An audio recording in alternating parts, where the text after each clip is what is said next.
ከስፔሻል ኒድ ልጆች ጋር ለምሰሩ ዶክተሮች ትልቅ መልእክት አለኝ። እባካችሁ አድምጡኝ። ጓደኞቼ ደግሞ ኮፒ ሊንክ አርጉት፣ ሪፖስት አርጉት፣ ዱዌት አርጉ፣ ታግ አርጉ የምታውቋቸው ዶክተሮች ካሉ ማለት ነው። እንግዲህ ወላጆች ካለባቸው ጭንቀት የተነሳ ልጆቻቸውን ወደ እናንተ ይዘው ይመጣሉ።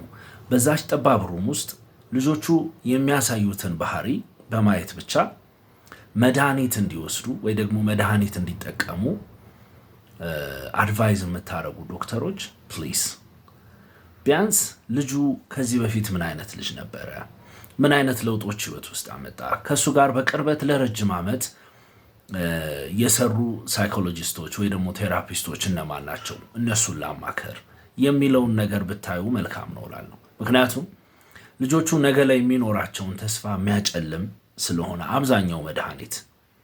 ስለዚህ ይህንን መልእክት የምትሰሙ ሰዎች ካላችሁ ለብዙ ዶክተሮች እንዲደርስ በጣም ብዙ ጊዜ ኮፒ ሊንክ እንድታደርጉ በትህትና ጠይቃለሁ። ቴንክ ዩ ሶ ማች።